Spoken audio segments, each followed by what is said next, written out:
That strident warning, the traditional cry from underground miners as they blast free the precious metal riches from a reluctant Mother Earth, is a cry heard with clock-like regularity at the rich Hendricks Gold and Silver Mine in an historic gold camp 24 miles from Boulder, Colorado, a city 25 miles north of Denver. Impetus behind this non-stop development, North American Power Petroleums Incorporated. The 4-year-old company trades on the Vancouver Stock Exchange, symbol NPP, in New York over-the-counter, NASDAQ, symbol NAPPF, and in England, London over-the-counter, symbol NPP. North American Power, a company which derives income from oil and gas holdings, has diversified and broadened its financial base through a trio of swift, visionary transactions. One of these is the acquisition of 50% of the richly producing Hendricks Mine, with an option to acquire a further 30%. This property has been developed to a depth of 300 feet on 4 levels and has delivered significant gold, silver, lead, zinc, and copper. Recent diamond drilling below the 4th level to test a potentially large, high-grade ore body to depth has resulted in excellent assays. North American Power has also negotiated an option to purchase 100% of a major property immediately adjoining the Hendricks Mine. This is the high-grade Caribou Mine, a property rich in history as well as production. The Caribou has produced 8 million plus ounces of silver, and North American Power has started a deep diamond drilling program from the surface to evaluate this mine's potential at depth. Additionally, within the same acquisition package, North American Power has ensured that ore from these mines is handled with dispatch by purchasing 51% of the Hendricks Ore Treatment Milling Company. This facility is located on 110 acres within the greater Boulder area. 2 producing mines and a mill. Diversification indeed for the investor seeking a company with existing cash flow and unlimited growth potential. North American Power's cash flow prior to the mining and milling acquisitions was derived from exploration and development in oil and gas. Gross production revenues have risen from $18,000 in 1980 to $390,000 in 1981 and $900,000 at December 31, 1982. But investors today are also interested in gold in conjunction with a major industrial demand for silver. North American Power, in satisfying this need, has ensured that company funds will be used not just for costly exploration programs to perhaps find a mine, but rather to further develop the potential of 2 proven mines. The Caribou acquisition particularly represents not just a rich silver property, but also a major chunk of Colorado mining history. It is a success story that began in 1869 with the opening of the Caribou Mine and the boom town of Caribou, founded near the mine site at the head of a windswept valley at an elevation of 10,000 feet.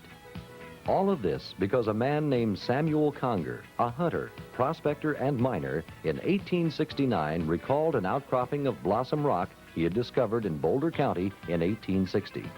And Caribou in Colorado became a synonym for riches. While silver provided the initial impetus for settlement of the new area, those suffering from precious metal madness also hungered for gold. A few years before, in 1858, a major gold strike had been recorded at Cherry Creek, later to become Denver. Today, a metropolis of 2 million people, a hub of the West. This same gold rush also resulted in the city of Boulder, just 24 miles away from the Caribou Mine.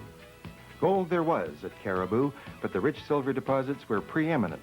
And among the area's princely mines, the Caribou was the undisputed queen, her throne room the largest. The Caribou's 8 million ounces of silver were mined from 10 levels and several miles of underground tunnels and workings. But the heady days of production from the Caribou and other area mines were not to last. Capitalization problems were one reason, but more importantly, America was turning to the gold standard. Silver prices plummeted. In 1905, a fire mercifully ended what had largely become a ghost town. But mines in the Caribou area survived, particularly the Hendricks and the storied Caribou itself. Thanks to Tom Hendricks, a 33-year-old professional geologist who in 1974 started to turn a vision into reality. He is today North American Power's joint venture partner in both the mine and mill which bear his name, and a partner in redevelopment of the Caribou mine. Tom Hendricks began building his reputation in 1971. Just out of college, he moved to a small, lonely cabin on Caribou Hill to become night superintendent of a redeveloping mine. This project ended 2 years later, and Tom turned his attention to the property on which his cabin was located. His vision was to turn this former producer, founded in 1886, into a mine of today. He started alone on the property, then known as the Cross Mine, the Hendricks Mine of today. In late '73, decided to try to reopen the Cross Mine. Now, an old-timer by the name of Barney Prime, who worked in the Cross during the 30s, came up to my cabin one night, and he basically ended the evening by saying if I could get a lease on the mine, he would highly recommend it because he knew there was some good ore in it. Production started 3 years later in 1976 on the property that today fittingly bears the Hendricks name. The Denver Post, in a feature story on the University of Colorado grad, said Tom Hendricks comes as close to being the ideal new miner as anybody in the reviving Colorado precious metals mining industry. Other publications, such as Denver's Rocky Mountain News, the Boulder Daily Camera, and the prestigious Engineering and Mining Journal, have also acknowledged his perseverance, foresight, and ingenuity in redevelopment of both the Hendricks and the Caribou mines. And Newsweek magazine, in a lengthy article on silver, featured him in both a picture and in their story. Tom has also been acknowledged for his efforts in the revival and redevelopment of the Hendricks Mill, the finest in the Colorado mineral belt. Ore from the mine is transported to the mill by trucks, which travel 4 miles of excellent gravel road maintained by the county to existing highways, and then 20 miles to the Hendricks Mill in Boulder.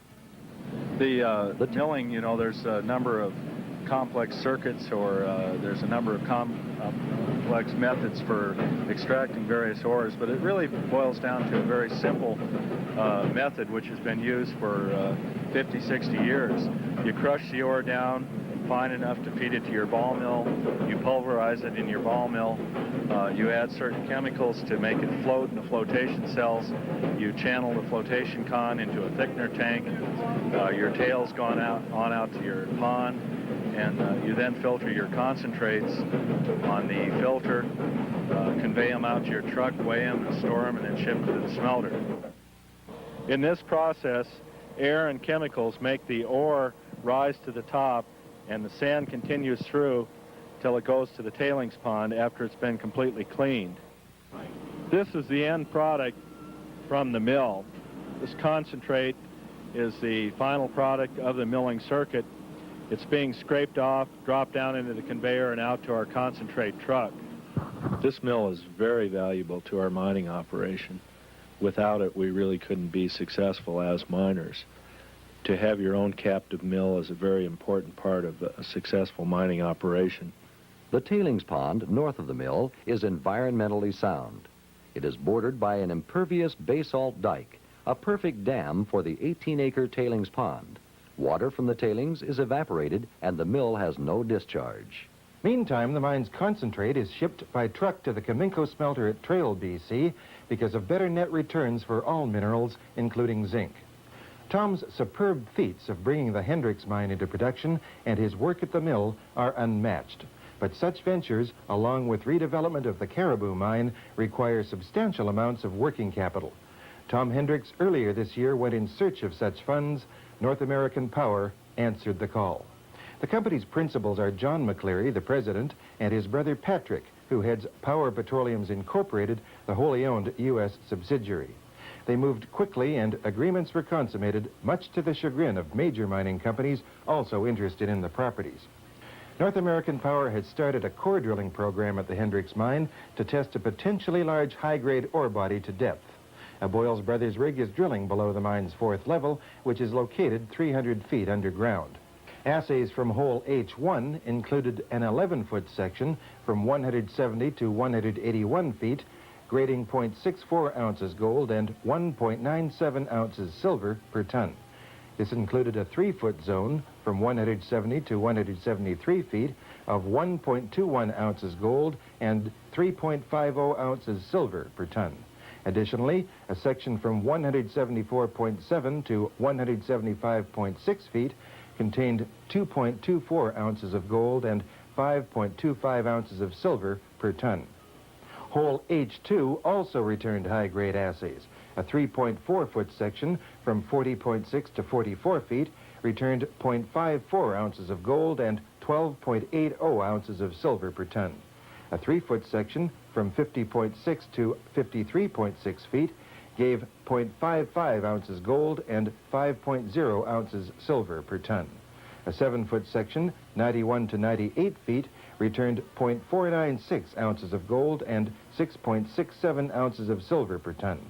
And a 3.4-foot section from 158.6 to 162 feet assayed 0.245 ounces gold and 7.96 ounces silver per ton. In hole GL8, mineralization included an 11.5-foot section from 136 feet to 147.5 feet with an average grade of 0.54 ounces gold and 6.5 ounces silver per ton, and a 1-foot section from 168 to 169 feet assayed at 1.92 ounces of gold and 6.21 ounces of silver per ton. High-grade returns and mineable ore. North American Power looks forward to further results from this program. Meanwhile, the company has also started comprehensive exploration at the Caribou mine.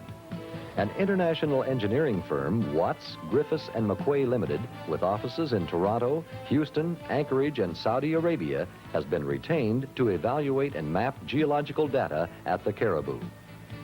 A deep drilling program from the surface, with holes planned for depths of 1,400 plus feet, has also started. Murray Watts Drilling of Golden, Colorado, is conducting the program under the direction of the engineering firm. The first hole is located 1 mile northwest of the Caribou mine portal. This, then, is the story of North American Power Petroleums Incorporated today. A company fueled by oil and gas revenues, which is riding a path of underground gold and silver toward its goal of significant financial growth and diversification. Fire in the hole! Fire in the hole, indeed.